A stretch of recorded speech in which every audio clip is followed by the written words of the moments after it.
I know.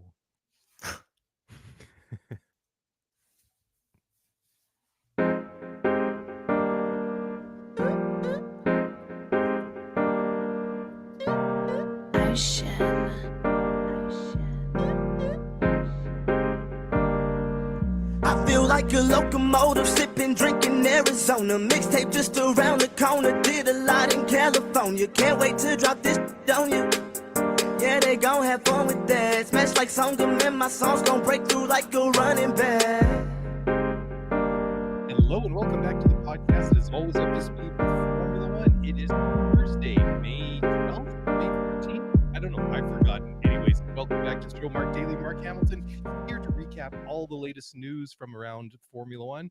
Mr. H, how's it going? Welcome back. Tim and I missed you on Sunday night, bro. You totally ghosted us with reason, but it just wasn't the same without you. You had a great show. You did not need me there. That's always the fear, right? Is when you miss out on an opportunity to record a podcast like Tim and it goes really well. Did they need me? I felt a little bit like Lewis Hamilton at Bahrain when he had COVID at the end of the 2021 season. Sorry, the 2020 season. Like, oh my gosh, George Russell's going to kill it in that car and I'm not going to get invited back. But you guys did a great job breaking down what was less of an interesting race, although you guys found some really interesting angles to attack, but more of a fascinating race weekend. Totally. Hey, you and I have been super busy the last couple of days, and we didn't even really talk too much about the Grand Prix offline. I wanted to get your take on it. What did you think about the track itself at Miami, the Miami Autodrome or whatever they call it, the Miami Sound Machine? Maybe that's I'm really glad you actually asked because one, I like to talk, and two, I really want to talk about this subject. And if you didn't bring this up, things, by the way, well, so are you. I learned from the best. I was actually going to ask you almost specifically this question because you and I didn't get to have this conversation. And we really haven't talked this week because we're both so busy generally. I think I have to kind of detach myself from social media a little bit because if I talk about Miami in the context of social media, I have a fairly negative perspective on the weekend. And I really got absorbed into, I think, especially a lot of the, I would say, self-declared traditionalists on Twitter, especially in the UK, who were quick to criticize every angle and every dimension of this Grand Prix, whether it was the fact that they had a beach set up with $1,000 tickets, or whether they had a fake marina, or they had a gondola, and all these different dimensions. Anything else in Miami? Come on. Like, what were people expecting? That was completely on brand, if you ask me. It totally was. Again, you're talking about a state that is home to Universal Studios, Disney World. It's a kind of a mecca for tourism and excitement, and it's an event state, and Miami is an event city. That's what it thrives on, hosting big time events. And ultimately, I can't criticize. I don't know that I enjoyed seeing it. I wish I could have been there and experienced it in person, but I'm not going to criticize the race organizers because they wanted to do something to make their event specifically unique. Ultimately, I thought the pricing was a little bit crazy, but at the same time, they sold every ticket by the time they got to race day. And again, they have every right to monetize this event in every conceivable way. And they certainly did that. But again, if people are willing to pay for all of these added experiences once they're within the racetrack, then all the power to the race organizers for being able to monetize it in such a way. And I think a lot of people in the US especially were particularly critical about the pricing. And I think most fans probably couldn't afford a weekend at Miami. And I get that. And Miami's just not necessarily for every fan. And Formula One has never proclaimed to be the motorsport of the masses or the motorsport of the people. It's always tried to frame itself as something of an elitist product, and so be it. But you and I have both also shared the best practice in the past many times that Montreal is expensive. Miami is expensive. If you live in North America, there are some really affordable races if you can get yourself to Western Europe, whether you get to Hungary or whether you get to the traditional German races, which will be back, or Spain or Britain. There are some affordable races there. So this race was unique. What about Coda, right? Even that's going to be like more affordable compared to Miami. Totally. So I didn't have a problem with the event as a whole. I did have a bit of a problem with the race in the sense that it wasn't particularly exciting, and I didn't miss not talking about it.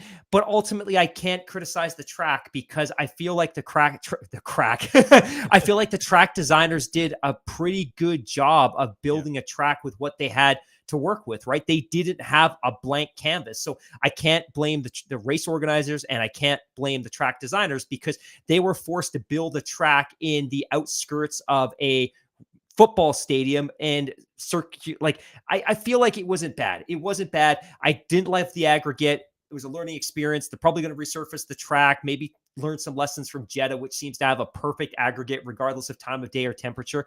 But yeah, it was exciting. Both you and I have been looking forward to seeing this for a lot of time. I had a lot of fun consuming all the content that was coming out of it.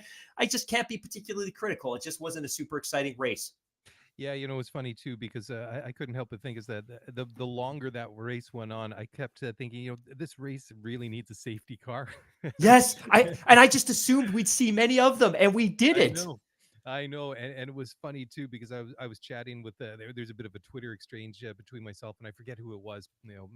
Forgive me, just the other day, and it was just kind of funny, because Tim and I showed a little bit of love to George Russell for sticking out the way that he did and gambling on the safety car, and it paid off for him. And then you know it was funny because my take on that is that it's almost a, I don't want to say a desperation move, but I mean, George was really, it was a risk. It was a calculated risk that something was like that would happen. But I couldn't help but Yeah. thinking, is this where we're at with Mercedes in 2022? That one of their drivers has to like gamble on a safety car to just try and get up a little bit higher in the points, and I guess we are. But just going back to the track itself, what I was particularly impressed with is, much like yourself, they had this area in and around Hard Rock Stadium, and somehow they were able to build a track in there. And I couldn't help but looking at the pictures like over the course of the weekend and the weeks and months leading up to it. But I was particularly impressed when I saw the first pictures from FP1 and all that. I'm just like, wow, this looks too good for a street circuit. Yeah. Yeah. It had more of a, I, I don't even want to call it a street circuit because it's almost more of a temporary circuit, because it's it's not like they closed off a portion of downtown Miami to run this race. So I found it interesting and really cool from that point of view. But the track itself, certainly it needs some tweaks to it. Obviously the surface was an issue. I mean, when you're talking about things like they're repaving it during the middle of the night because the cars are just chewing up the pavement, that's just craziness. But yeah, and the other thing too is that I couldn't help but thinking afterwards, like sort of maybe not right after the race, but maybe Monday, Tuesday, just kind of reflecting back on the weekend as a whole. And the question I asked myself, or the statement I was making, is that, yeah, it didn't live up to the hype, but they set the bar awfully high, that they would have needed a very, very special race to do that, to really to live up to all of the hype. Maybe some of the things we'd seen earlier this year, like Charles and Max fighting like wheel to wheel over the past couple of laps. And after the safety car, it looked like that might happen for a couple of laps.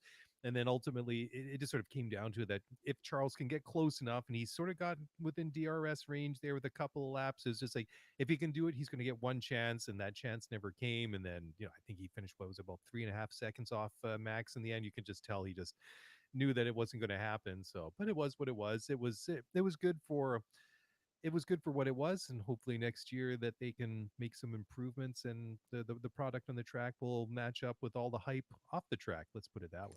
It feels like a perfect time to actually inject a question from one of our listeners that All right. is very on theme with what we're talking about here. But McKay Mortensen, one of our great listeners, wrote to us and asked, do y'all think that continue to race at hybrid street circuits such as Jeddah and Miami are a sustainable approach, both economically and environmentally, especially considering driver safety concerns at tracks of that nature? So you just touched on something that I think is a really interesting point, and probably something we could unspool for quite a while. I don't know if anyone got the turbo analogy there, metaphor. I don't know if that's correct, but turbo, spool, unspool. Anyways, I'm going to stop. I'm Don't work if you have to explain them to people. But that said, we'll unpack this point. You spoke a couple of minutes ago about this being more of a dedicated circuit than it is a street track. And it got me thinking, when you look at the layout, I'm not sure how much of this track is used for anything else. When you take down the grandstands and you take away the concrete barriers and whatever tech pro barriers they may have had, which certainly weren't enough based on the criticism and feedback from the drivers, to me, this is a purpose built track. And quite frankly, so is Jeddah. And I would love to hear from Ahmed, and I would love to hear from Nabila, some of our really great listeners from Jeddah, because I'm not sure how much of that track is actually used as a street course. Like if we go to Baku, we know that when they disassemble that track, almost the entire thing is public Yeah, roads, right? exactly. Yeah, yeah. I don't know how much of Jeddah and Miami are necessarily a true street track like a Monaco. I think they are dedicated purpose-built tracks that are just happen to be in fairly dense, built up residential or business districts, and they're constrained from a I would say a runoff perspective, simply because they don't have the space to accommodate the runoffs that you would see at a dedicated circuit. But to me, Jeddah and Miami are more a dedicated purpose-built circuit than they are Mhm. a street track.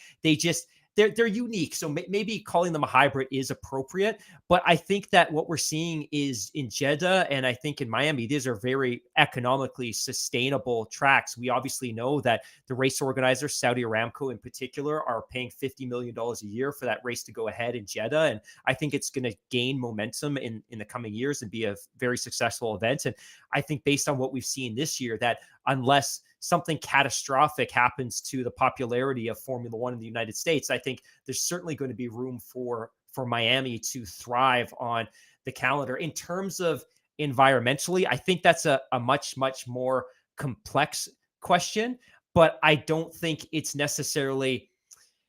I think the question is more, is it environmentally sustainable to have dedicated purpose built tracks in the countryside occupying hundreds of acres Right. rather than a kind of hybrid track that's been wedged into a built up residential or urban area?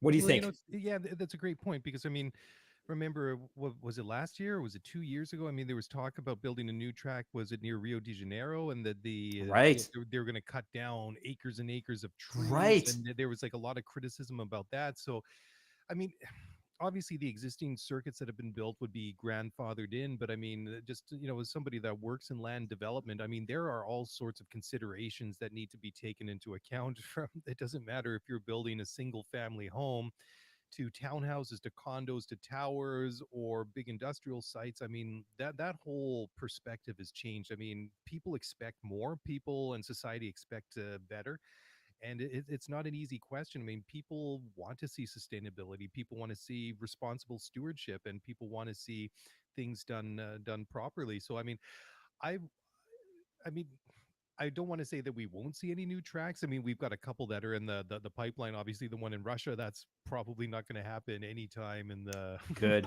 Good. Good. for a long, long I time. never want to see an F1 car in that Yeah. country again. I'm sorry. Well, then we got the other one that's coming online in Saudi Arabia in a couple of years, and then in Oh, Qatar as Kadia, well. Kadia. Yeah, Yep. exactly. So we'll see those. I mean, it's a little bit different. I mean, when you're in the desert, you don't have to worry about like mass deforestation and things like that because Right. there's a lot of trees and things like that in those areas to begin with. But regardless, whatever the environment is, it's got its own unique ecosystem. So there's unique considerations that have to be taken into account wherever they build a new one. But I kind of like the hybrid feel to it. It was interesting. Tim and I were talking about it before we actually started recording the show, and I said to him, the one vibe I got from Miami, and I don't know why, was it to me, it felt like Mexico City. I just don't know why. Maybe because it had that sort of, where you go through where the podium is in Mexico, when you kind of have like that left right combo, and then you come around under the start finish, just where the old stadium is, like that kind of has a temporary feel. So I don't know if that was the connection there, but I don't know. I think it was pretty cool. Like I say, I mean, being in that sort of professional area, I was just impressed what the engineers and the designers were able to do, even though the race itself didn't really quite deliver the excitement any of us wanted. But yeah, it certainly is excuse me, an interesting topic to ponder.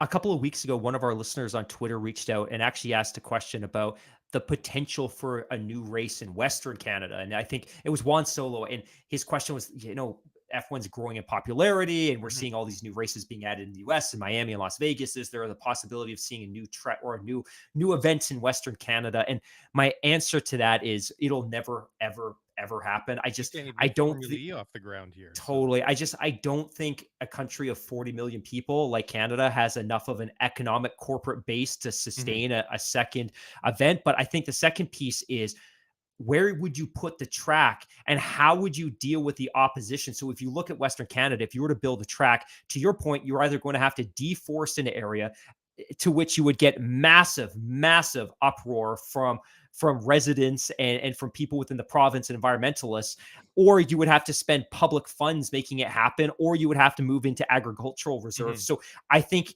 if you look at Western Europe and I think if you look at parts of Canada, building a new purpose-built track would be fraught with fierce resistance.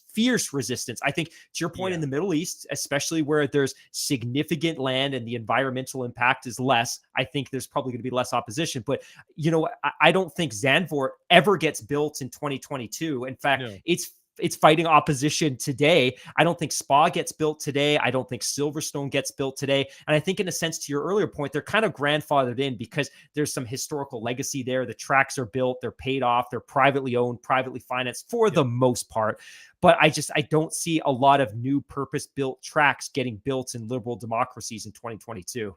Well, I mean, let's take where we live, for example. I mean, there's lots of great places where you could build a circuit, say out in the Fraser Valley, but a lot of that land is the agricultural land reserve, and that's you're never going to get that land out. I mean, you have to have like a really, Exactly. even if you have a real valid reason, it's still difficult to get that land out of the land reserve. But yeah, it is.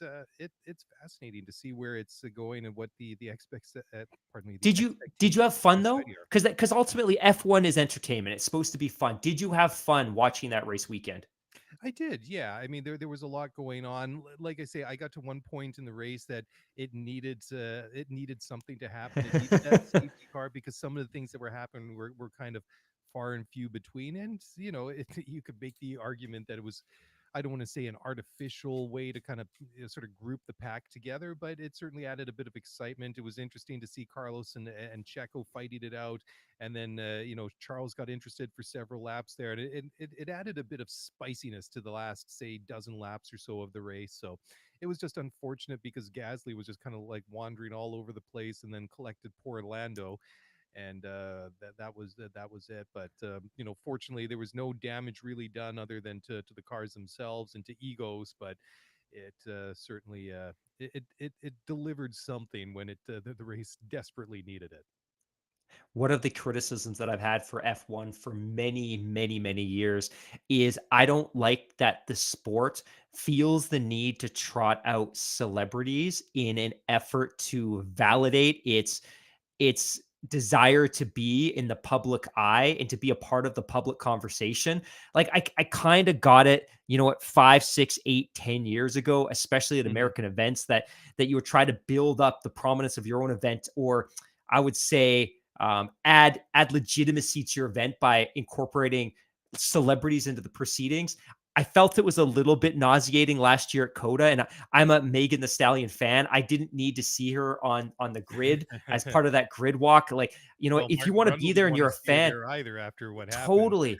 Again, if you're a fan of the sport and you want to be there and you can afford VIP Yeah. passes, fantastic. But please don't trot folks out for the sake of trying to legitimize your sport. We don't need it anymore. Formula One doesn't need it anymore. And it was a little bit nauseating with just how much celebrity spotting there was during this event, and Hmm. even how much of the media was swooning at the presence of celebrities in the paddock.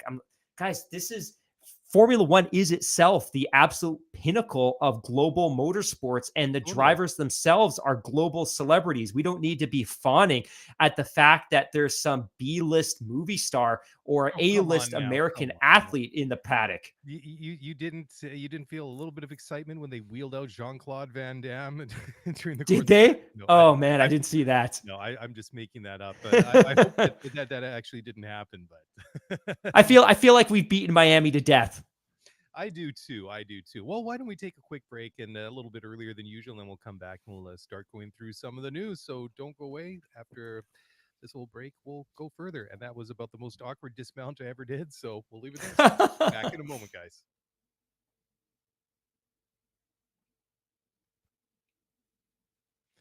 All right. Well, welcome back to the show. Mark and Mark here again, as usual.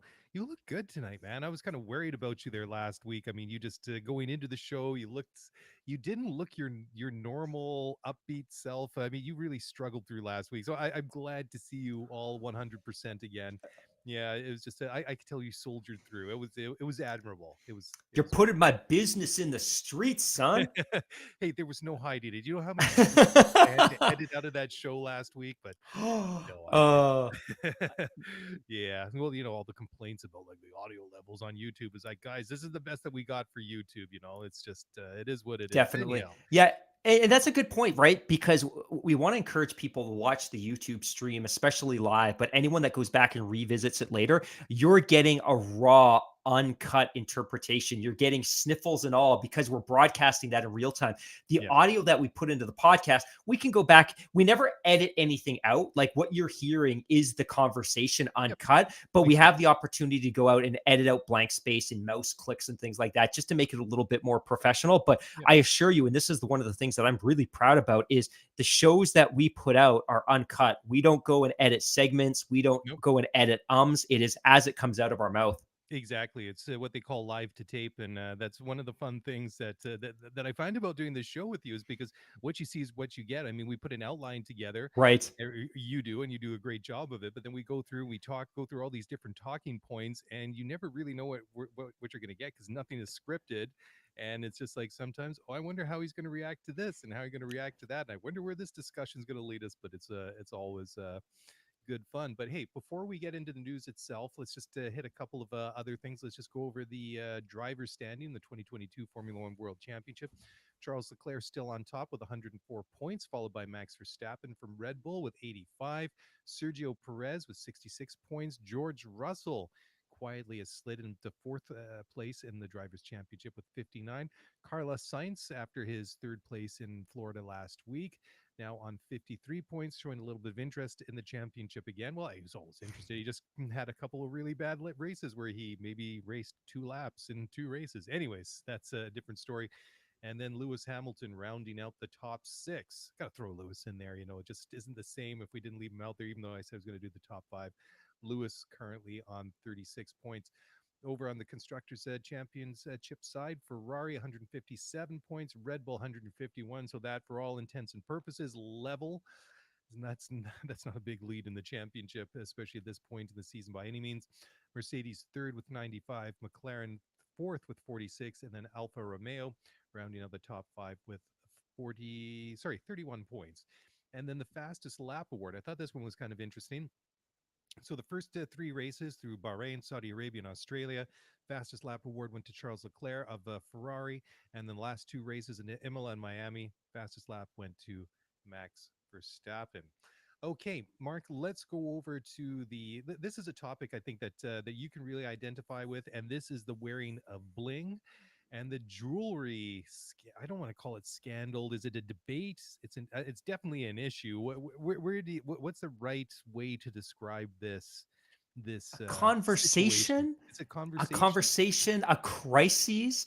What else could it be? An I wouldn't go quite. evolving debate.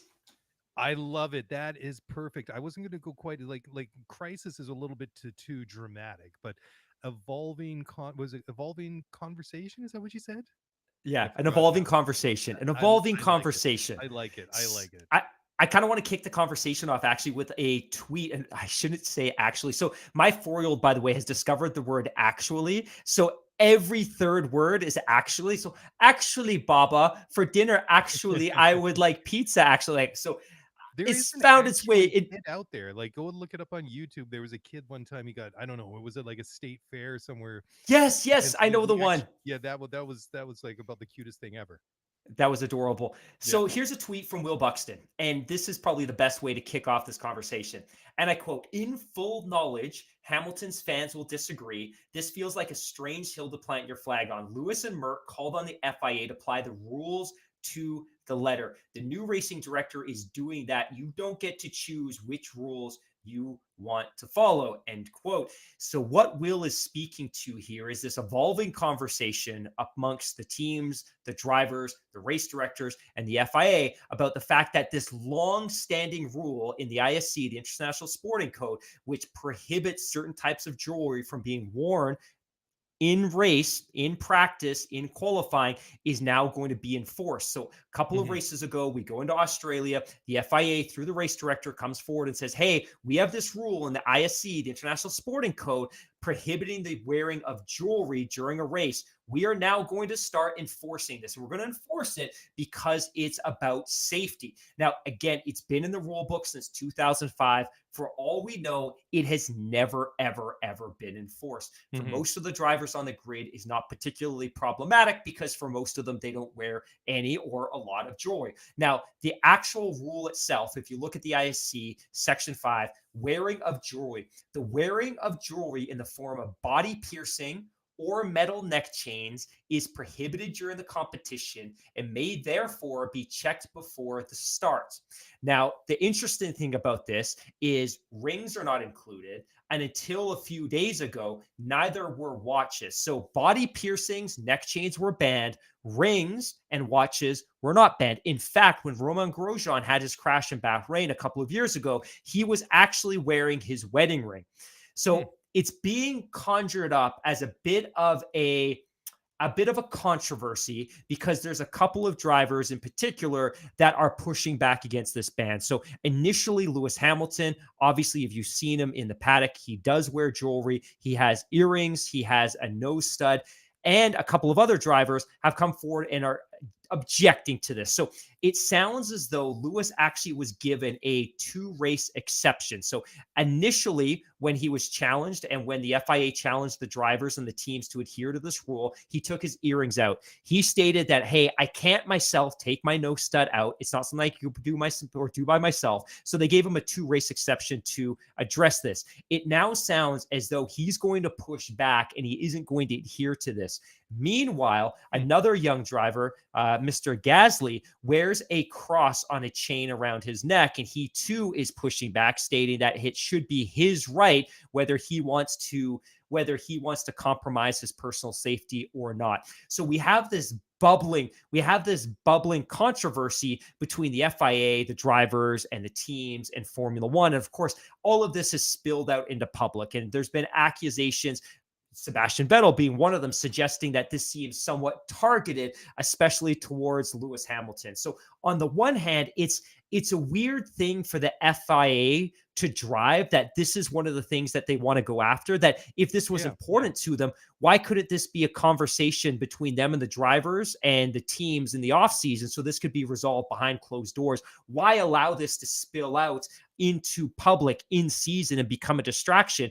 But on the other hand, we've asked the FIA for years to apply the rules in the rule book, which they didn't do last year. And we know that it just derailed the entire championship in so many ways that now that they are trying to apply the rules, they're getting this fierce resistance from some of the Mhm. drivers. And I get it if I'm a driver, if I'm Lewis, and I've been in the championship since 2007, and I've been wearing earrings since 2011, which is fact. I've been wearing a nose stud since 2017, and that's a fact. And this has never been applied before. Why now? Especially when it doesn't have any kind of impact into the competitive spirit of the sport. So it seems like it's ill played by the FIA, even though I agree they should be applying their rules. I think it could have been done more professionally and it should have been addressed during the offseason. But I think, on the other hand, too, if the drivers are asking the FIA to apply the rules and the rule books are clearly defined, there should be some adherence to those rule books. I don't know what you think. Yeah, it's funny, right? Because, like I say, or like you said, pardon me, that it seems like rather targeted in the picture that I'm looking at. Lewis Hamilton, he has two watches on one arm. He's got at least one on the other arm. He's got rings on every finger that I can see because he's holding the microphone. He's kind of held in both hands. So I mean, Lewis likes his bling, right? And it's kind of funny, but my first reaction is that if this is going to be something that they want to enforce, it's just like, okay, if it's a rule, then you have to enforce it for everybody, right? So Right. I can understand that. Okay, if Lewis is pushing back, they give him like a couple of races. Why don't they just say for everyone that come July 1st or something? That's the the deadline, if you want to call it that, that starting from that date, no jewelry except for whatever the exceptions are, for rings or whatever it is, or watches, as long as it doesn't compromise safety. But then, Gasly's kind of like throwing in an interesting kind of twist to it, saying, well, if I know that this is, I want to wear this and I know that it could compromise my personal safety, but I'm okay with that, then should I be okay to go and race? So, I mean, I'm sure there's a bunch of lawyers somewhere, somewhere listening to all this, kind of like rubbing their hands and thinking, well, if this happens and that, kind of doing the whole Rubik's Cube of Right. possibilities. And I really don't know. And I mean, my reaction is to, first of all, I see, like, I think the discussion around Lewis is a little bit different, just considering his whole image and everything that he does. But just in general, let's just say that they have this jewelry ban for everyone. Then I think that you have to make it, applicable to all the drivers. I don't think that you can have like an exception for like Pierre Gasly saying, well, give me some waiver to sign. I still want to wear my chain because I just want to wear it for reasons. But there's got to be, I mean, they're obviously concerned about something that, from a safety point of view, that should something ever happen, that his safety isn't compromised when they're trying to extract him from a car, get his helmet off, or whatever it might be. So I can see that. So just in general, I think that if it's there, it's for everyone. But this whole thing about Lewis is a little bit different, like you say, because it seems, as Seb said, targeted. So I don't know. It's just it's strange. It's very, I think, appropriate the way that you put it. That it seems like a conversation that was better dealt with offline, done in the Yeah. off season, and let's have these consultations to see, at least test the temperature and find out where the drivers are, rather than, because this has been going on. Excuse me, now for what, about 6 weeks, maybe a little bit Right. longer, and Yeah. if Since the anything. beginning of April. Yeah, so I mean, like you say, this is evolving with the, seemingly no end in sight. In the beginning, it was just Lewis, but now you got like Pierre kind of chiming into it as well, and who knows what else. I mean, this is something that they should have floated beforehand to see, okay, this was going to work or it wasn't, and then if it wasn't going to work, is like, is this something we really want to dig our heels in about, or is this something that's maybe a little bit better that we just kind of let it slide by the wayside? I mean, they're obviously concerned about, for a reason, from a safety point of view. It just, the whole way it's kind of popped up into the public sphere seems a bit unnecessary to me. The definition of jewelry, I also find interesting, and I'll read this again. The wearing of jewelry in the form of body piercing or metal neck chains is prohibited. Now, within the last couple of weeks, race directors have added, as an addition to that, jewelry and underwear, and they further define jewelry as watches. So, up Hmm. until the last couple of weeks, drivers were also able to wear metal watches in the cockpit of a car during a race, which to me is absolutely absurd. And I don't know how often they did it. I think Roman Grosjean commented recently that he himself may have been wearing a watch during that Bahrain crash last year, which I think Hmm. is crazy. But again, if there's a lack of practicality about this rule, then maybe they simply need to revisit the rule. And let's remind everyone that the FIA doesn't own Formula One. It is a contractor of Formula One whose principal role is to manage safety. And Hmm. clearly, for the better part of the last 17 years, while this rule existed, they didn't believe it was serious enough that it needed to be enforced. So hopefully So there could why be a now? constructive exactly, exactly. And clearly, we have a new president of the FIA, and Mohammed Ben Sulayem.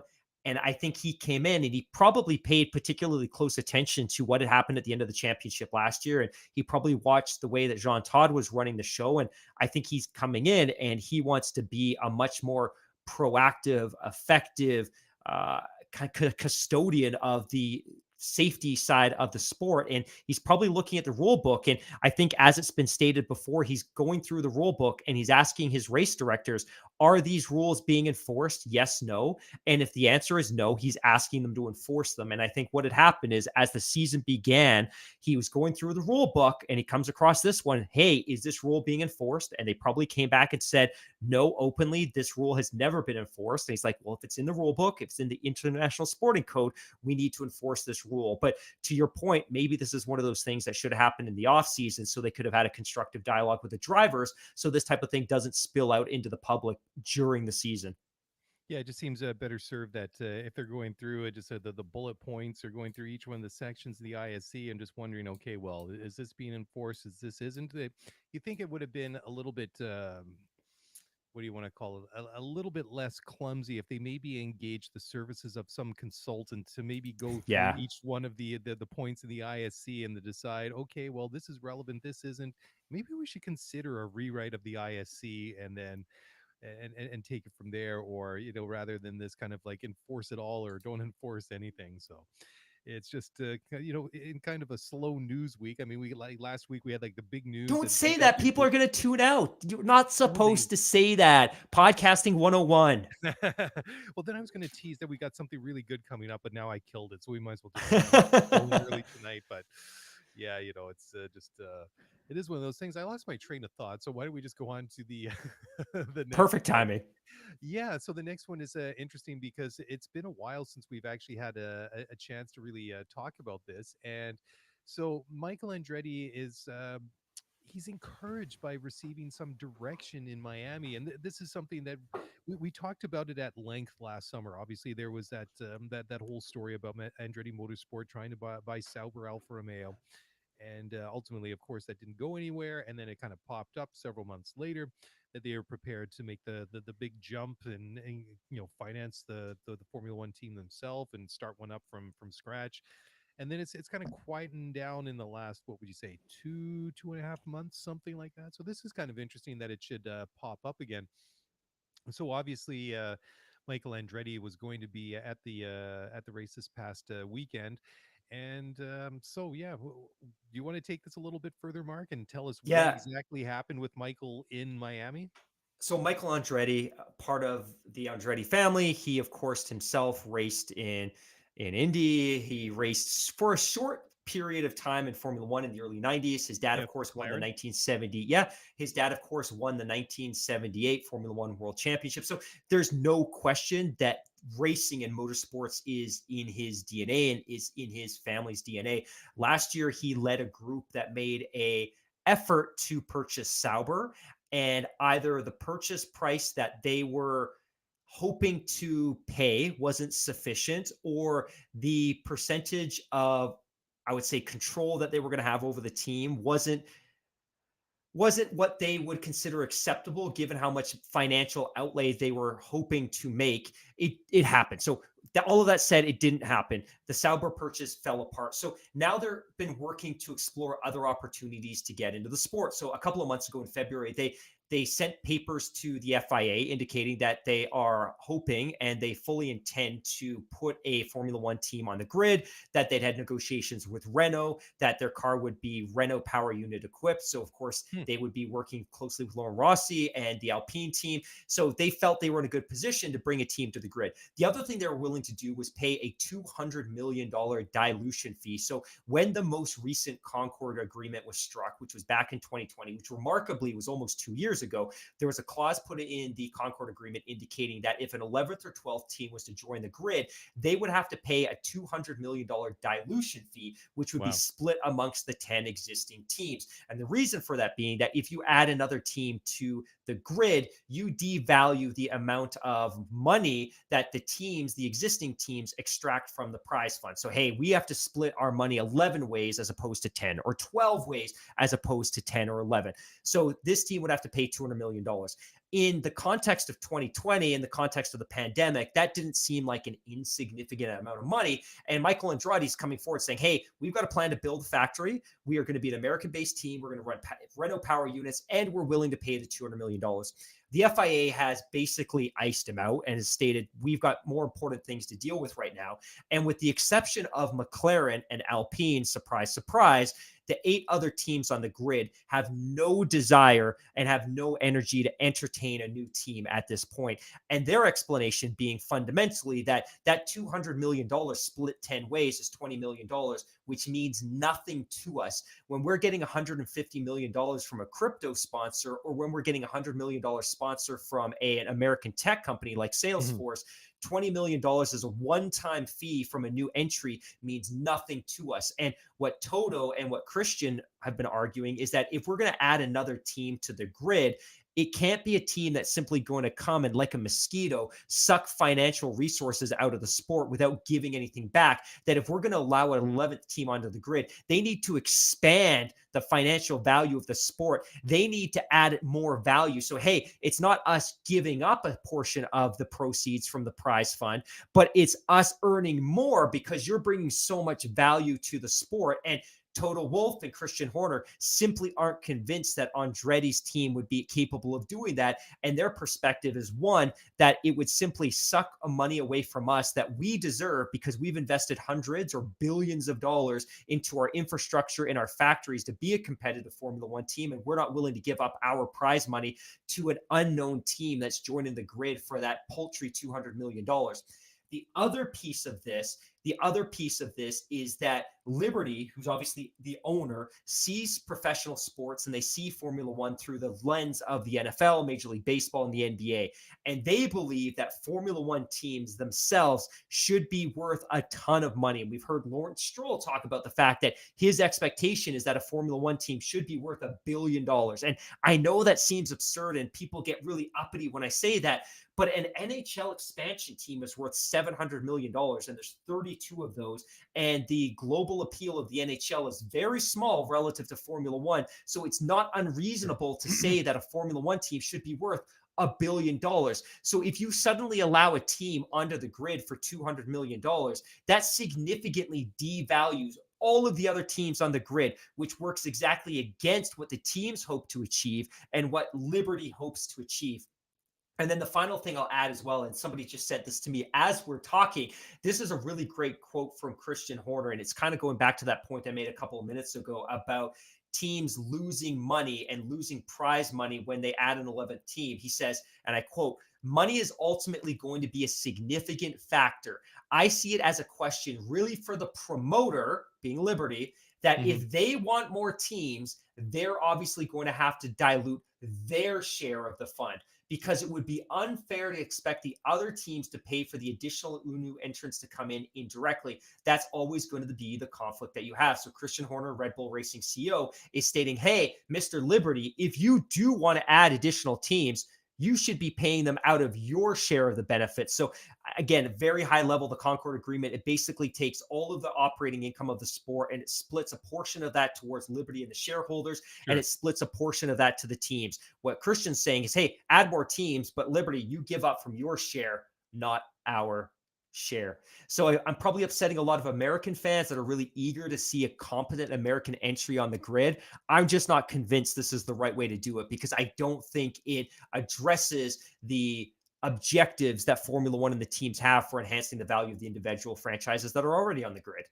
Yeah, it's interesting as well that Michael during the weekend he had a letter that he had with him that he took around to the 10 Formula One teams. Basically, it was he was asking them to sign a letter of support for Andretti Motorsport to come into Formula One. So the only two people that signed it was Alpine CEO Laurent Rossi and Zach Brown, the CEO of McLaren. And Zach, he's had a long-standing relationship with the Andrettis, and he obviously knows them very well. And Zach had to say, quote, and he's talking specifically about Andretti Global. And Zach had to say, quote, "A very credible racing team with a credible brand with the right resources. I think it is additive to the sport. That appears to be what Michael has put together. So on that basis, we are supportive," end quote. So there you go. Anyways, time for another quick break. And when we come back on the other side, there is a bit of a follow-up story to this. And we'll get to that in just a moment. So don't go away. We'll be right back.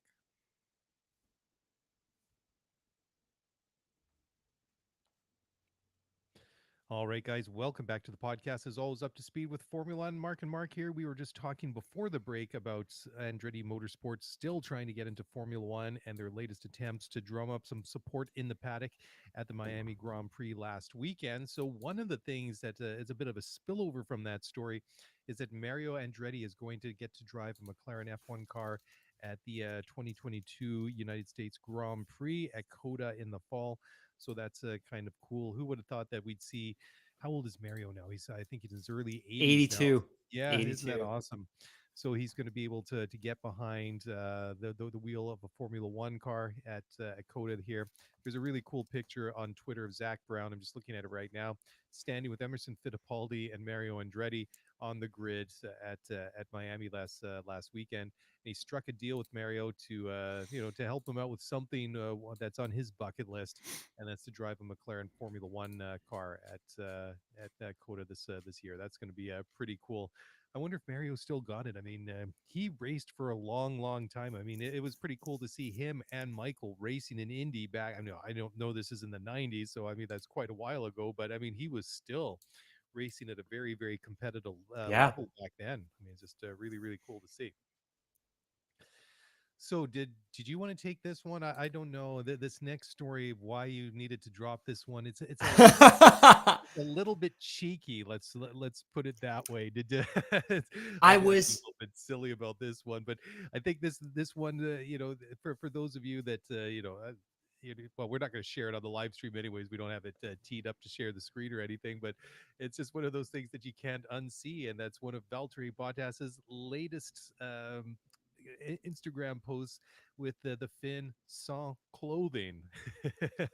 Take it away. You I know your love this post. So I was inspired to talk about this not only because I had so many people hitting me up on social media about it this morning, but also because one of our great listeners, Connie, messaged me, and she's actually traveling across Europe right now with some Oh family, wow, having a cool. lot of fun.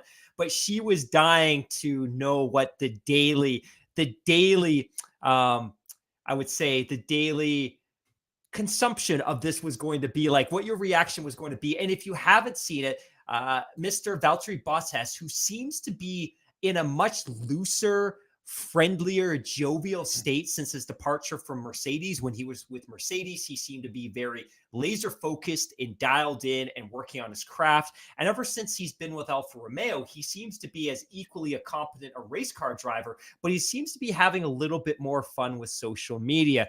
And within the last couple of days, he posted I was going to say a lovely photo, but he posted a lovely photo on his Instagram account from Aspen, Colorado. So he and his lovely significant other are visiting some parts of the United States while they're over here. He posted this beautiful landscape shot of some mountains and some trees and a flowing river. Now, what makes this photo particularly unique is that he's in the river and he's lying face down in the water without his clothes on. So you see the back of his head, his shoulders, his back, and his bottom. So he posted this, and of course, it became a social media sensation right away. There are art studios that have been commissioned to produce this work as on an oil canvas. And of course, everyone in Formula One had to weigh in right away. So you had all of the drivers weighing in, you had all the different media weighing in, but I thought it was adorable. I thought it was cute. I love the fact that he just seems to be in a really great place mentally and emotionally. I also love as well all of the great posts that he has of he and his significant other traveling and working out together, the tremendous amount of support he shows his significant other in her own endeavors. But I thought this was hilarious, and it was a great way to wake up and start the day. I'm not sure that necessarily everyone else would agree, but I thought it was awesome. I wonder if it's going to become like a little bit of a meme, like the Fernando Alonso in the camp chair. Remember that a couple of years ago? Definitely, and it just pops up everywhere. Yeah, it pops up everywhere. Even now, Fernando sitting there in the folding camp chair on the side of the track, kind of chilling out. When did that Yeah, happen? Was that 2016, 2017? 2015, Was it 16. even go Yeah, that back? Yeah, yeah. it was in the McLaren Honda days because Yeah. inevitably it was a byproduct of an engine failure somewhere. Yeah, sadly it was, but that was kind of a funny moment, nonetheless. So next one, we're often quite hard on Haas, but apparently now they have a merch store, which kind of surprising. Like, did they? I've never actually looked before. Have they just never in the history of Haas F1 had a merch store, and all of a sudden they decided in 2022, hey, this is something we need to do, or is it just the 2022 version? After not really having anything to market in 2021. What's the story with this one? Yeah, this is a team that has obviously suffered in a lot of ways on the track, in the boardroom, from a PR perspective, from an HR perspective, but it looks like they're starting to right the ship a little bit. And obviously that began a couple months ago when they excised a certain driver and a core sponsor, and they brought Kevin Magnussen back. Then all of a sudden, wouldn't you know it, people actually want to buy Haas merchandise. So they are reciprocating. They are responding to the demands of Formula One fans everywhere, and they have stood up their official online store. And Haas Interesting. F1 merchandise is now available. Wasn't ready in time for Miami, although I saw a couple of cheap Haas hats for sale in some of the booths at that event on social media. But they do have a Haas store open with some limited merch, not limited quantity, but a limited amount of merch. But they've joined the party. And quite frankly, the last couple of years, it wouldn't have mattered if they had a store up or not, because I'm not convinced anyone would have bought it. But all of a sudden, they seem to have rejuvenated their brand and the perception of their team within the F1 ranks. So it's Yeah, good. yeah. It's good. I'm not necessarily going to buy it, but if you're looking for some fairly affordable F1 merch, it's not a bad place to start. I'm looking right now. About 40 to 50 bucks for a t-shirt. Shipping is very expensive, which makes me think that they're shipping this out of the US. But if you would like some Haas merch, it's now available. There you go. Kevin Magnuson's a bit of an anti-hero, so maybe he's gathering a bit of a cult following that needs some Kevin Magnuson T-shirts or whatever comes with it. Okay. Oh, I know what I wanted to do. So this is one that I guess is a story that's maybe going to unfold a little bit, but Norris McDonald is reporting that Nicholas Latifi has been fired by Williams. I mean, obviously, Nicky's had a terrible start to the season, so it was a two-part or two tweets, anyways. First one says Toronto's Nick Latifi fired by Williams F1. Two things: Williams better have a lot of money because there will be one hell of a lawsuit, and his replacement Nick DeFries had better do better in that pig of a car, which is doubtful. And then the second tweet is basically, folks, nothing to see here because it says, correction, Nick Latifi will continue as a Williams driver for the foreseeable future. Information I received earlier today was incorrect. It doesn't matter how old you are, how often one learns this important lesson. Get it first, but get it right. My apologies to Nick Latifi. So that's pretty interesting that first of all that Norris broke that story and then walked it back pretty quickly afterwards. Yeah, I woke up to this story this morning and multiple people were DMing this one to me. And Norris McDonald, for those of you that don't know, which is probably everyone, which is fine, is a fairly well respected Canadian automotive journalist. So when I saw this morning, I was surprised. One, because he doesn't report on F1 a lot and he doesn't Mhm. tweet a lot. So when I saw the story this morning, I saw the blue check and I realized who it was from. I kind of had that kind of uncomfortable feeling that this might be legit. I just wasn't sure why nobody else was reporting it, and I wasn't clear how he got the story. I'm still very, very, very curious what made him confident enough to be the person that broke this story, because when he posted that tweet, which was, I believe, at 5:42 a.m. Pacific Standard Time on May 12th, when he posted that tweet, he was obviously confident enough to know that he was going to be the one that broke that story. So I am dying to know, and we probably will never know, but I'm dying to know why he thought he was ready and in a position to break the news that Nicholas Latifi had been fired by Williams, not relieved of his duties, but straight up fired by Williams. The other thing that's interesting about that post too is it's aggressive in the sense that he seems to have this mindset that Williams was going to immediately encounter a lawsuit, that obviously Safino, which is one of their principal sponsors, who of course is the company that's owned by Nicholas Latifi's dad, that they would be pursuing damages against the Williams team. And Hmm. ultimately, when and if this happens, it's not going to be a surprise. And I think there'll be many conversations to make the transition as smooth as possible and to kind of negate as much negative PR as possible. Ultimately, I hope it doesn't happen. Again, I want Nicholas to be successful. He's a likable guy and he's a Canadian kid and he works hard. I want him to be successful.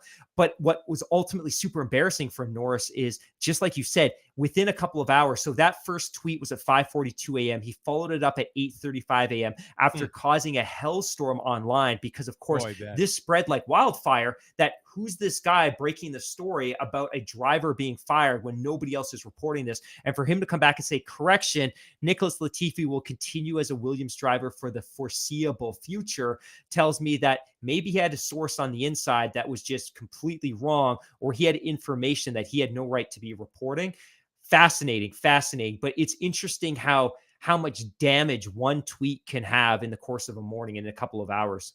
Yeah, exactly. Sometimes these tweets don't land at all, and sometimes they just completely take off and they go, they just get a life of their own. But interesting that that this would come up and become a discussion so quickly. I mean, obviously Latifi's had his struggles so far this season. I mean, it hasn't looked good for him at all. I mean, a couple of things have been his fault. Maybe a couple you could argue was just a little bit of bad luck, but I don't ever recall a situation of a Formula One team pulling the plug this quickly in the season. Well, maybe Danny Kvyat. How back in 2016 that didn't. How many races was that? Because that was at Russia that year, and then so that would have been about this time this year or of the year, because Russia used to be in the first half dozen races or so, because they replaced Kvyat with Max after Russia, and then Max wins the Spanish Grand Prix. Spanish Grand Prix is usually about the middle or third week in June, so I guess maybe now that I think about it, that it is wouldn't be unusual, but it'd be unusual for Williams. I mean, Red Bull, they changed drivers at the drop of a hat, so Yeah, interesting as well. that year, you're right, 2016. So Max started. Of course, he was on the B team for Red Yeah, Bull with a 10th, a sixth, and an eighth place finish. So 3 points finishes. There's, of course, that retirement in Russia before he won that race in Spain, where there was that where Hamilton, depending on who you spoke to, either Hamilton collected Rosberg or Rosberg collected well, ultimately it was clearly Lewis that collected Rosberg, but the argument was he forced off the track? And through 3 races that year, Daniel Kvyat, who had actually started for Red Bull, you look at it, his start wasn't that terrible. He had a DNS in the first race. He finished 7th in Bahrain, and he had a podium finish in his final race for Red Bull in China. But really, that's clearly, interesting. Yeah. I don't think you can necessarily, if hindsight is 2020, I don't think we can look back and argue that that was a bad move by Red Bull. Yeah, I don't think anybody's second guessing the decision to swap out Max Verstappen and Danny Kvyat. I think, Right. I think history has ruled on that one, and there's no shred of a doubt. I think Danny Kvyat would probably even admit that they made the right call, but maybe not at the right time. Hey, before Mark, we get into the questions. There was kind of a cool graphic that you threw into the show notes, and this is kind of your thing, because this is a technical. It was just a list of all 20 drivers and what they've used in terms of components in the engines and gearboxes, etc., and who's getting close to maybe running the risk of a penalty if they have to swap out some components. And the one thing that stands out at me immediately is that, boy, the AlphaTauri guys have really been going through the components in those Honda engines, and Fernando Alonso's been pretty much switching out everything over the first several races of the year. It's particularly alarming. And first of all, I credit Reddit because I found this great graphics there. And I'll screenshot it and I'll share it on our Twitter feed as well, because I think some people will find it really interesting. But it's entitled "Power Unit in Gearbox Used Components After 5 Rounds of the 2022 Season." And what it does is, like you described, it shows all 20 drivers. And then in the chart, it breaks out the number of internal combustion engines, the number of turbochargers, the number of MGUHs, the number of MGUKs, et cetera, et cetera, et cetera, how many components they've used, because this is relevant, because even in the world of a cost cap, teams are still limited by the number of different components they can use over the course of the season before they start incurring penalties. So back in the V8 days, for instance, teams were allowed to use 8 power units over the course of the season before they would start incurring penalties. In the new turbo hybrid world, originally it was 4, and then in the spirit of cutting down on costs, it was 3. So if you look at this chart, number of internal combustion engines used, well, for about half the grid, it's 1, but half the grid now is already on their second internal combustion engine. Again, that's a 3. And if you look at Pierre, Yuki, and Fernando, they're already on their third internal combustion engine. Now, it doesn't mean that these teams can't go back and refurbish the existing ones, but it's unlikely that they would, which means that when they get to their 4th or their 5th, they start incurring penalties, and the penalties are grid penalties. So if you look at this list, and I think it's fair to share, Each team gets 3 internal combustion engines each year. They get 3 turbochargers, 3 MGU-Hs, which is one half of the hybrid system. They get 3 MGU-Ks. They get 2 energy stores. So the energy stores are effectively the Mhm. battery. They get 2 control electronics, and they get 8 sets of engine exhaust systems. So when you hear them talking about, and when I'm talking, of course, the media, Sky Sports, the F1 TV, Pro App, etc., when you hear them talking about, hey, this driver is going to take a new power unit, this new driver is going to take a new turbocharger, just be aware that as the season progresses, that becomes more and more consequential, especially for drivers that are fighting for the championship, because you might get to the point 2/3 or 3/4 of the way through the season where, hey, I'm going to take a new power unit, knowing that I'm going to take a grid penalty, but that's a specific tactical advantage for me because this is the track where I typically perform well, versus taking that penalty at the next race. So while they're only supposed to use 3 engines, inevitably every driver goes through 4, 5, 6, 7 through the course of the championship. They just start managing when they take those penalties very tactically, so it has less impact on their championship. But yeah, I thought, to your point, it was remarkable that we have so many drivers that are already 3 deep on some of these components. And if you look at Fernando, he's already on his 3rd internal combustion engine, his 3rd turbocharger, his 3rd MGU-H, his 3rd MGU-K. It's pretty spectacular that he's worked through so much expensive hardware so far. Yeah, but the other thing that I found interesting too is you look at the Mercedes drivers; they're still on the original components of everything, except for George has had some of the gearbox components switched out, so he's on the second set of some of those parts. Max is still on the all the original parts are the same set in his power unit. Same thing. He's on his second exhaust system, so there's that, and then second sets of various transmission and gearbox parts. But then both the Ferrari drivers have basically switched out their internal combustion engines, their turbochargers, both their MGU-H and MGU-K. So that's kind of interesting that they've been through a couple of components here and there. I mean, Carlos obviously has had his misadventures off the track. I don't know if that has anything to do with his gearboxes and stuff, but both the Ferrari drivers are also on their third set of engine exhaust systems. So there's been a lot of work going on there as well. So, Mark, let's close out the show now. We've already read through one email, and the first one was from McKay Mortensen. So, which one do you want to pick next? We got a couple of left. I think we'll start with this one. So this question is from Merdad Sadahi, and he asked, "You guys talked so much last year about 2022 resetting the table in the championship. 5 races in, is it everything that you expected it to be?" You want me to take this one first? You're looking at me Yeah, so all you, astounded. all you, all you.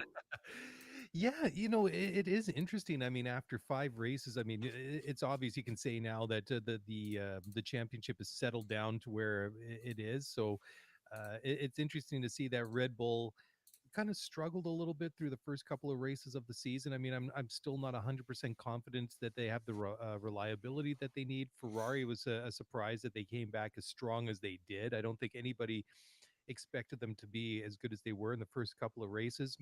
Sorry, McLaren, but Mercedes is disappointing the way that they were. I mean, I thought of everyone that they were just going to nail it with the new regs, but obviously they're having issues with the excuse me, with the W13. But it's it is what I expected, but not really, because you still have Ferrari, Mercedes, and Red Bull at the top. It's just that the order is kind of flipped around from what we've seen over the past several years. It used to be Mercedes at the top, Red Bull in the middle, and Ferrari at the bottom of those top three teams. Now it's kind of flipped around a little bit. But the big question is, and I mean, we've tossed this around a number of times over the last several weeks, and it's just like, is Mercedes going to be able to turn it around this year? And every race that passes, I think that becomes that answer becomes more of a no than it is a maybe. I mean, there's still a long way to go. I mean, we're only 6 races into a supposedly a 23 race season, but the middle of the pack, I think, gets a little bit interesting as well, where you look at some of the other teams. I mean, Alfa Romeo certainly has surprised me. I mean, Guan Yu is a little bit of an unknown quantity, because I mean, he's still finding his feet in Formula One. I think that despite the little slip up at the end of the Grand Prix last week in Miami, I think that Bottas has done an excellent job so far for Alfa Romeo this season. Alpha Tauri's been a little bit hit or miss. Renault, I keep calling it Renault, but Alpine, they've been they're kind of showing something, but I think that's going to really take a little bit of time before I think that Otmar Safnauer really gets a hold of this team and really starts to put his imprint on that team before we see that really reflect more. I think results and points for that team, and they've shown flashes of something. Haas is interesting because they had a couple of really good races to start the year, and now they've kind of dropped back a little bit through the order through the last couple of races. I know that Magnussen wasn't feeling 100% in Australia a couple of weeks ago, and then Miami. Well, Miami was going to be a big unknown for everyone. Nobody really knew what to expect going in there because a lot of guys were just saying that the simulator is one thing, but to actually get out here, that's another thing. Plus, you had the whole track literally falling apart on them as they were there, and then Williams is a little bit disappointing, and Aston Martin, gosh, I still don't know what to make of them. I mean, they're a little bit better than they were last year at this time, but I mean, they're not really, exciting me too much. And then McLaren, I mean, they kind of blow a little bit hot and cold. I mean, they didn't start the season too good, and they kind of had some good races in between, and then a little bit disappointing in Miami last weekend. I mean, if it wasn't for Lando getting involved in with Pierre Gasly, I don't know if we'd even really have commented them on them at all. I mean, it was not really the best weekend for them. What about yourself, Mark? What do you make of the season so I far? keep thinking back to a comment that one of our listeners made in one of our spaces chat, Marshall, when he said, "Hey, what you need to look at is field spread. How closely bunched up are these cars when you get Mm, to the post race classification?" I'm looking at the that's a championship great right point. now.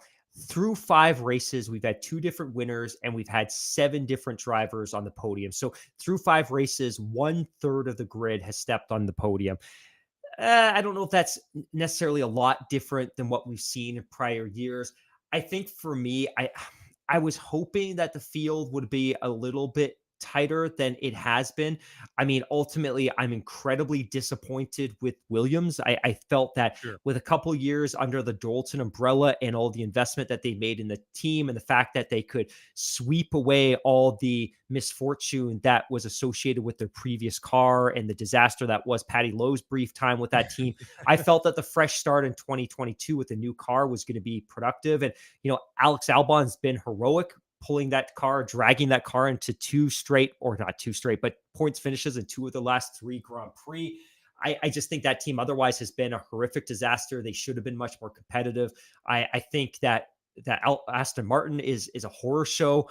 I think that's disappointing. Both of these teams were bad last year, and to your point, Haas showed some flashes early on, and they've been better clearly than they have been in any of Hmm. the previous 3 seasons. But they're not necessarily ultra competitive, and they're not competing for podiums. But again, the season's still young, and I think we've seen some of these teams demonstrate that they can evolve their cars in a meaningful way. I mean, you and I were awestruck at how terrible McLaren was in Bahrain. And by the time we get to Imola, they're scoring a podium. So there's Yeah. still time for these teams. But while there's a lot of time in the championship, there isn't a lot of time in terms of how much money these teams have to spend under the cap to continue to evolve and develop these cars. But am I disappointed? My opinion's evolving. I was really excited after Bahrain. I was incredibly excited after Saudi. The last 3 races, I'm not so sure. That said, again, it's all new for the teams. They're still dealing with new wheels. They're still dealing with new cars. They're still dealing with new aero. There's a lot to work out. We knew these teams weren't going to nail it from day one. If we were confident that they were, we would already have eliminated DRS. Again, for me, it's not 5 races in, it's not the slam dunk success that I felt it was after 2 races. Yeah, I think that's fair. I mean, I think by and large that there's something very good with the new format with the new regulations here, but I think there certainly needs to be some tweaks made to the package wherever they need to do it. I mean, the one I think big indication that they'll know that this new formula has succeeded is that they'll just say that okay, from 2023 that DRS is no longer needed if they Right. can get these cars following close together, they can pass. There's no issues there. Then I'll be convinced that this new era of Formula One is a success. I wouldn't say that the judge is out, and I'm not suggesting by any means that it's it's a failure. It's been anything but that. I think that it's very much a developing situation. And I'm sure they're aware of this themselves. I mean, I think that they bit off a lot in trying to do what they decided to do with the change in the format. And there was so many unforeseen things when these cars finally took to the track. I don't think that anybody expected to see the porpoising and Right. the way that that still is an issue half a dozen races almost into the season as it is, and just how that is still an issue and how they're going to fix that. So that's definitely one to watch. But yeah, it's interesting. I mean, I'm enjoying the season so far. I think there's a lot of different interesting things going on with with the championship. I just hope that whatever happens, that all of a sudden one of these teams just doesn't really go off to the races and then just completely dominates the world championship. I mean, heaven forbid it comes down to like we saw at Abu Dhabi last year. I mean, that was one for the ages, obviously, with all the fallout from that. I mean, that was the wrong way to end a championship in a season. But I mean, if they can keep it close, and it's Charles and Max, and if somebody else is able to throw their hat in the ring there for that championship conversation for whoever, maybe it's Perez, maybe it's Sainz, whoever, that would be cool. And then it would be interesting as well to see whether or not Mercedes can close that gap to the top two teams as well. So plenty of stuff going on there. Definitely. And I still have full confidence that it's going to work its way out. And I think that the rules and the regulations and the changes are good for the sport. The other thing that I've come to realize in the last couple of days and weeks and months, actually, I shouldn't say months, but since the beginning of the season, is that this is the first year, and full disclosure, I am a fan of Lewis Hamilton and I'm a fan of other drivers on the grid, but it's been really easy to be a fan of Lewis Hamilton. And in turn, it's been really easy to enjoy the sport since 2014 because one of the guys that you cheer for has been so successful. And it's easier to watch sports knowing that your team, your guy is likely to compete for a title and is going to compete for podiums every single week. So one of the adjustments that I've had to make is going into every race weekend, knowing that, hey, this guy that I've cheered for 8 years probably isn't going to score a podium.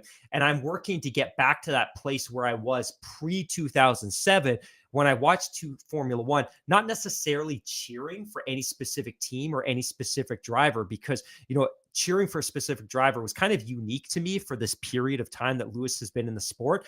But I was a fan of the sport long before Lewis was here. And to be fair, I'm a fan of Formula One before I'm a fan of Lewis Hamilton, Mhm. but I need to adjust and recalibrate the way that I absorb and consume Formula One. And I need to find ways to enjoy the race, even when Lewis isn't necessarily being super competitive. And I think there are lots of things that are really fascinating. And obviously, one of the things that I've started to follow now is, hey, can Max repeat and can he get some vengeance for the fact that the title that he won last year, and we've talked about this, he won it, but it was obviously colored in a way that he wouldn't have necessarily wanted. And it was tainted because of the outcome and the way that that outcome happened. But I'm looking at things like, hey, Max chasing a championship this year could be a really exciting story, or Charles chasing a championship could be a Yeah. really interesting narrative to talk about for the next 6 or 7 months. But yeah, it's been an adjustment for me. It's been an adjustment for me. You are with Lewis where I am with Manchester United, so it can be it can be a bit I of a love it. difficult place at times. Okay, final question comes from Alexander Norg. Question is maybe a discussion topic for the pod. If the talk about Latifi being dropped from Williams holds water, could this be a scenario?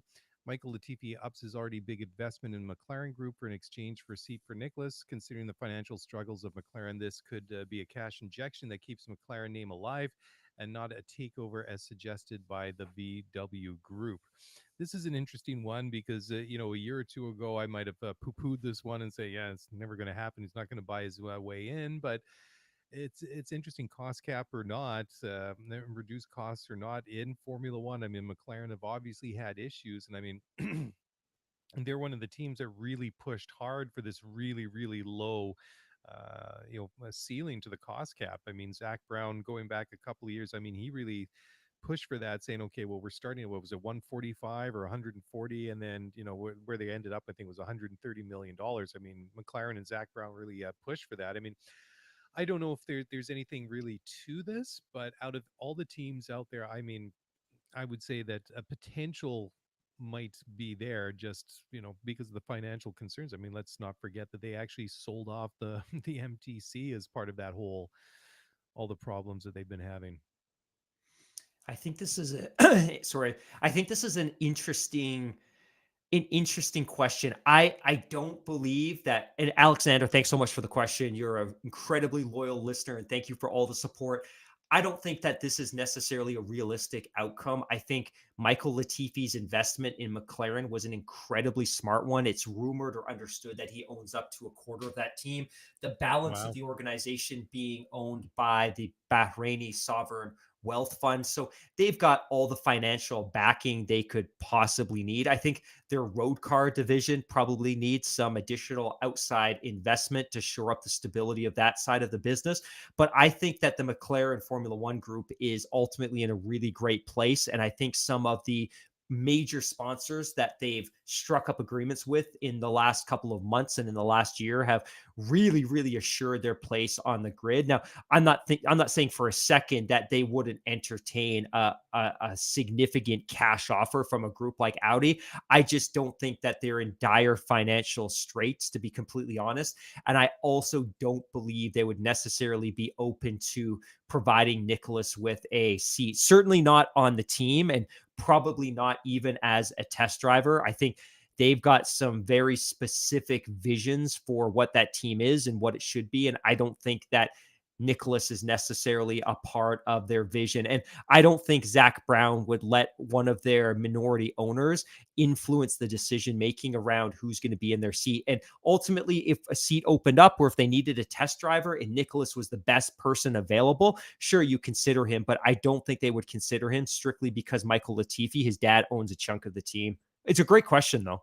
It is because I think that it really sort of ignites that kind of conversation about the role of the pay driver in Formula One, in contemporary Formula One. I mean, a couple of years ago, sure. I mean, if you came with a big sponsorship package and they drove a dump truck full of money up to the McLaren factory, sure, the chances are they might take you on as a driver. And I'm just using McLaren here because we're talking about them specifically because that's the way that Alexander addressed the question. But nowadays, what with the budget being so much smaller, the budget cap being $130 million, I mean, long gone are the days of teams like Mercedes and Ferrari spending $500 million plus per year on a car. And they just can't do it anymore. I mean, I'm not really sure what some of the smaller teams were spending in those days. I mean, it was still probably in the order of hundreds of millions of dollars, but it Right, wasn't going to be right. half a billion like the big teams were. So I mean, the fact is they're all spending less money, and they probably were at least spending this before. I mean, for some teams, it's going to be in and around what they are spending already. For some teams, it's going to be a drastic reduction. I mean, I think that's in part, a reflection of what we're seeing with the struggles that Mercedes has had this year, because they can't necessarily spend their way out of an issue that they're having that they could have done in the past, because the resources are limited. Items on the car are locked. I mean, you just can't develop them. So there's a lot of things going on there. But yeah, it's a great question. But just in general, I don't think that McLaren really was that sort of historic kind of team that you would expect to see a pay driver pop up in anyways. No, Yeah. no. And I want to share a story too. So, for those of you that don't know, and I've been teasing this for a couple of months, we're going to do a Formula One book review podcast in June with a very special guest. We're going to line up a bunch of our favorite F1 books and talk about them on a podcast. We think it'll be a lot of fun. Now, in doing Hey, so, wait, I've why been didn't I get the invite for this? Have I been excluded? Oh, I'm sorry. Did you Oh, want to that's be a awkward. part of this? But as part of the prep for this podcast, I've actually been reading a lot of F1 books, and one of my favorites is called The Mechanic by Mark Priestley. And Mark Okay. Priestley Yep. was a mechanic for McLaren during the peak of their financial extravagance. And this period was the very tail end of the tobacco era in F1. And there was a period in F1 where some of the top tier teams like McLaren, before they ran into some of their financial difficulties in the last decade or decade and a half, they were absolutely rolling in tobacco money. That money was no expense for this team. But there's a great excerpt at the beginning of this book talking about the fact that they had a test team. So Formula One teams used to have test teams. So you would have dedicated cars for testing. You would have a dedicated group or crew of mechanics for Hmm. testing, and you would obviously have dedicated full-time drivers for testing purposes. And they write in this book that they had developed a new part for the car. They assumed that based on their wind tunnel and based on their computational fluid dynamics, their computer simulations, that this part was going to benefit the car, but they needed to be able to test it in the real world, which isn't something that can happen today. So No, what they no. did was they took the car to an airstrip with their test crew, but the track was soaking wet. So they're like, well, what are we going to do? We need to be able to get proof today. We need to be able to get data that this part that we want to apply to the actual race cars for the next Grand Prix works, but we can't do it if the track is wet. So they called up a helicopter company to fly a helicopter to the track, to fly low over the track to dry it. Like, this is where Formula One was 15, 20 years ago, Oh that a my team God. was so flush for cash that, hey, the track's wet. Let's hire a helicopter to come and dry it. So again, the Does excerpt that is not from like sorry, I was gonna say, does that not like sound like something you would ask like your 5-year-old, what would you like to see totally, that would make Formula One be totally. really, really cool? I'd like to see a big helicopter fly over and dry out the track when it's raining. That's insane. And I feel like Formula One's getting back to that period of big tobacco money. The difference is it's principally coming from big technology. So we're seeing Hmm. companies like obviously Workforce and Salesforce, et cetera, sign on. And I'm also deeply uncomfortable with all these grifter crypto and NFT companies get involved with the sport. But what they're doing is pumping a ton of money into the sport. And the difference now versus 10 or 15 or 20 years ago is the teams would take all that money and they'd invest it in developing the car. Well, now, no matter how much money they earn, they can only invest $140 million in the development of the car. So the rest of it for these teams is principally pure profit, which is Yeah. another reason I'm not particularly worried about McLaren, because now there's this really rigid cap and they keep signing more and more and more sponsors. So all of the money they earn above, say, $170 million, which accounts for the car development and their drivers and their top three most expensive employees, everything that they earn beyond $170 million, well, that just goes to pay off debt and is profit. So I'm not particularly worried about McLaren at this point. But again, the book, The Mechanic, written by Mark Priestley, phenomenal stuff. Cool, cool. Sounds like a good read. Can't wait to get my invite, or if not, I at least look forward You're to gonna get an invite. You're gonna get an invite. I promise. I promise. That's just so awkward. I gotta beg my own co-host here to invite me on my own The podcast. co-host of your show, by the way, the co-host of your show. Can I be involved in an episode of my own show? Like, yes, you I can. feel like I just woken up in the Twilight Zone or something like that, but it's all good. All right, well that's awesome. I don't have anything else tonight unless there was anything else in the mailbag, sir.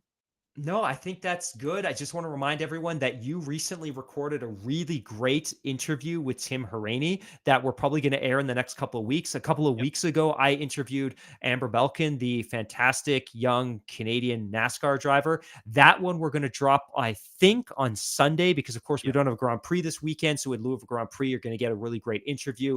And as mentioned, we've got some other great interviews coming up. We're going to release our book review podcast in June or July. Yeah, lots of exciting stuff. You know, our commitment this year was that we were going to create lots of great content. And I feel really good that we probably haven't gone a week this year without releasing at least 2 episodes. And some weeks we've done 3, I Not even think, at which is 3. really Yeah. cool. Yeah. Yeah, it's awesome. Yeah, looking forward to dropping some of these other ones into the feed coming up soon, especially on the off weeks when there's nothing going on in the track. It's nice to have something extra to listen to on a Monday morning. Anyways, thank you all very much for listening tonight. Thank you for all of those that popped into the live stream on YouTube. If you want to get in touch with us, easiest way to do so is on Twitter at Scuderia F1 Pod, or you send us an email at scuderiaf1pod at gmail.com. And on behalf of myself and Mr. Mark Hamilton, have a great weekend, and we'll talk to you again very, very soon.